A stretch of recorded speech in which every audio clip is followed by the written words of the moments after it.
Do I need to be using AI in my business? That's a question I get asked a lot, and the short answer to that question is no. Despite the AI hype machine, I don't think it's essential for every business just yet.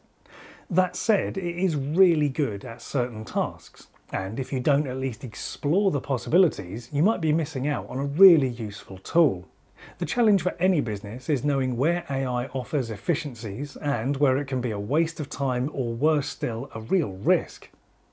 My name is Simon Batchelor, and in this video I'm going to explain some of the useful ways that you can use AI in your business, so then you can decide if it's the right fit for you.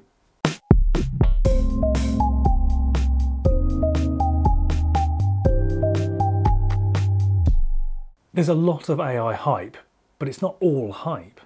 There are plenty of big claims being made about how AI will transform your business, and no wonder so many people are jumping on the bandwagon and then feeling disappointed when the promised improvements don't materialise.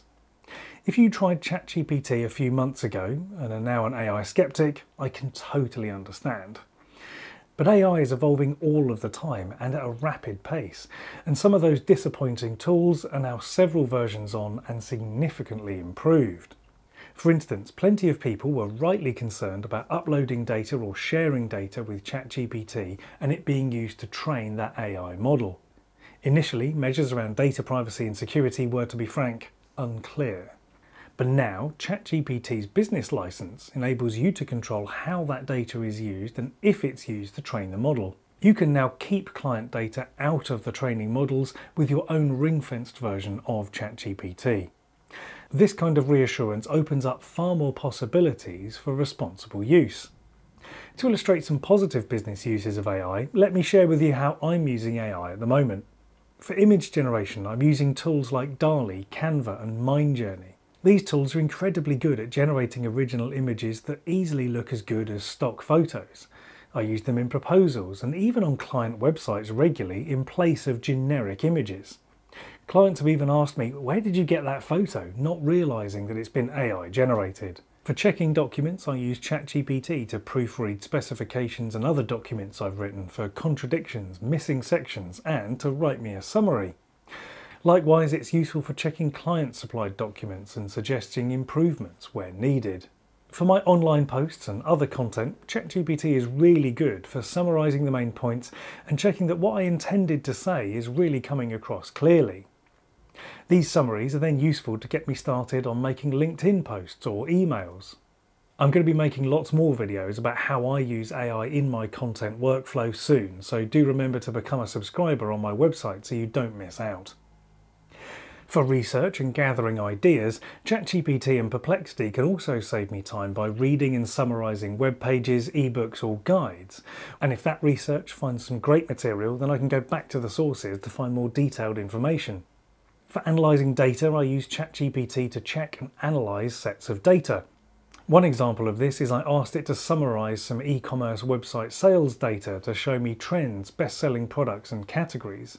And the best bit was it was able to visualise all of that information in charts and graphs in a matter of seconds. And just to be clear what I don't use ChatGPT for, that's reading and writing contracts before I sign them. Signing the wrong contract or not reading or understanding a clause can carry enormous costs and misunderstandings, and ChatGPT just simply isn't good enough yet for me to risk saving time here. So whilst what I've described works for me and saves time in my day-to-day, I think it's important that you experiment and find out for yourself what could work for your business. If you've not tried ChatGPT recently, then I suggest giving it another go. I'd also really recommend giving the paid option a go because the tools it offers are a massive step up from the free option, and you can always cancel if it's not for you. To get started, try it out with a simple task and see how far it gets. It's worth sticking with it and giving it a few goes at different tasks to see what it's good at and what it's not so good at. You could also ask your team to try out different tools for different tasks and see what saves them time for your business. You might be thinking, okay, this all sounds great, but AI just can't help with the work that I do. And I hear this a lot. Now, I understand that often parts of your work are technical or specialised and they need specific knowledge and understanding that AI simply doesn't have. But to get the best from AI, it's better to think of it as an assistant that will get the task started for you, or do some research, or save you some time reading or summarising. Remember that the paid version of ChatGPT can go online and read websites, even watch videos for you. So it's all about managing your expectations. If you expect AI to produce a polished output from a one-sentence prompt, then you're going to be disappointed. But if you use it to streamline a task, to get it started and to help you work more effectively, then I think you'll be surprised at how much it can help you with. So think of AI not so much as a replacement as an efficiency tool. My advice is to start small and simple and build up from there, and definitely check out that paid version of ChatGPT. It's not that expensive and you can cancel after 1 month if it really doesn't work for you. One final piece of advice is to ask people in your team or network how they're using AI. And again, I think you'll be surprised about how creative some people are being with these AI tools. And lastly, you can even ask ChatGPT how it can help. The tool itself is actually surprisingly good at helping you improve your prompting and suggesting new ways in which it can help. The key is about being clear on what it is you want to achieve. If you want to learn more about AI and how to use it better, then do check out my AI guide on my website. You'll also find more content just like this on my podcast, blog and YouTube channel.